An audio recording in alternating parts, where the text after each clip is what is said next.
Let us go. Mr. Munson, David, welcome to the show. Hi, how are you doing? Doing great. So good to have you. Thanks for waiting backstage.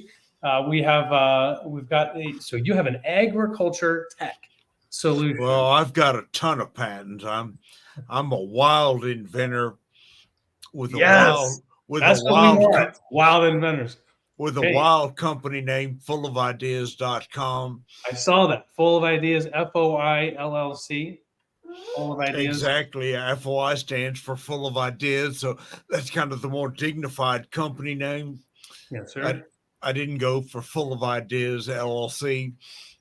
Okay. Which would be just too wild. So people say FOI and they say, what does the Floyd Group do? Right. Anyway, so it gives a good entree to say that it stands for Full of Ideas. But I am literally full of ideas, and I've just had some incredible innovations and have had a very wildly varied life due to a lot of success, giving me a lot of freedom. Wonderful. David, I do want to focus on just one of those. Can we talk about your prairie grass system? You bet. Okay. Well, basically, the reason why carbon dioxide levels rose from the 1800s till now is not man's emissions, but the plowing of the North American prairie, which destroyed the greatest carbon sink on Earth, which is God's gift to the world of native prairie grass that gets 8 feet tall and grows from thaw till frost, unlike a grain crop that has a very short season. Okay. So the carbon sequestration of the prairie grass field is enormous compared to a corn crop. Okay.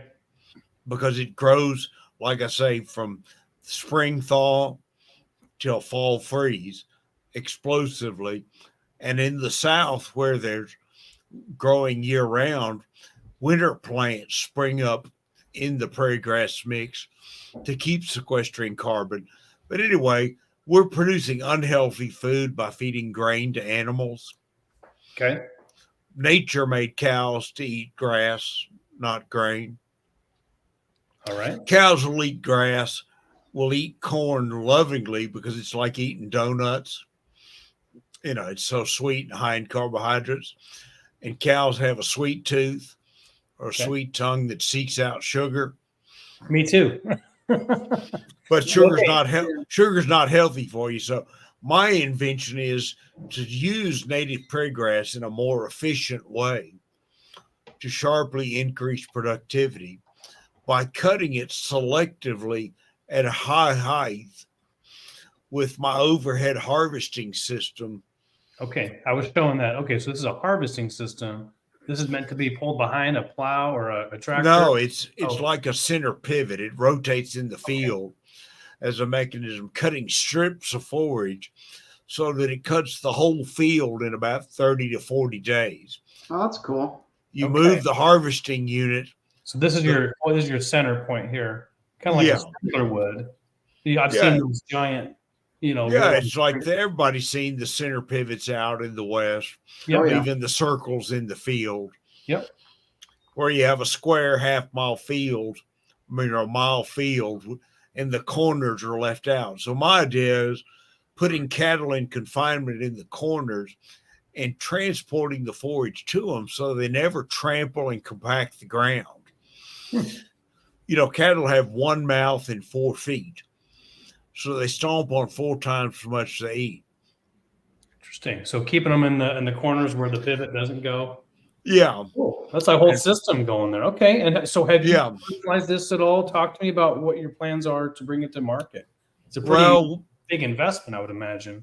It's a huge investment, because to do it optimally, we need to have a bunch of square miles of units feeding cattle to a small slaughterhouse where they can walk their way to the slaughterhouse instead of being trucked, because cattle hate being trucked. They just go nuts when you try to put them in a trailer. I'll take it. I've done that. It's not You've done some of that, Mr. Colson? Yeah. Yeah, I mean, the standard method of getting them in a trailer is to use a hot shot, which is an electric shocker, which stresses the cow out just as much as yeah. it would stress you out. Yep. Imagine being used an electric prod on you to force you to do something. Yeah. Our way we treat cattle is so bad and results in bad meat quality because stress hormones stay in a person or animal for a long time. So when you stress cattle in their final day of life, that stress hormones are still in the meat. Yep. All that tension and testosterone or hormones, flight. Anyway, I've just got a better way of raising food. And I raised grass-fed beef on my ranch, and I know how great it is if you do it right. My grass-fed beef had so much fat on it, it graded choice. Most grass-fed beef is super lean and kind of sticks to the skillet if you put it in the skillet. But anyway, we had top quality meat. So that's what I'm full of ideas about, is making the world better by ending world hunger, by producing more food per acre than a grain crop. David, that's fantastic. That's fantastic. If you had a parting word here for someone who's listening that may be not yet full of ideas, maybe on their first idea, what's one thing you'd recommend to them for them to have some success, like you've seen? Well, I think you have to be realistic about your inventions and seek help from others. And if you don't get support from other people, some ideas have some merit but aren't really valid or have too much cost to implement. It's very important that an invention lower costs and increase profit. There's a lot of companies out there that have gone public even with inventions that don't really make sense and are losing a lot of money.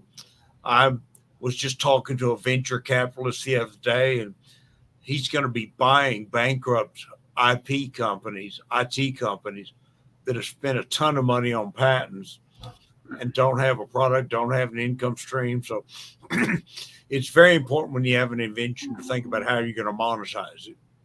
That is gold. That is gold. Thank you, Mr. Munson.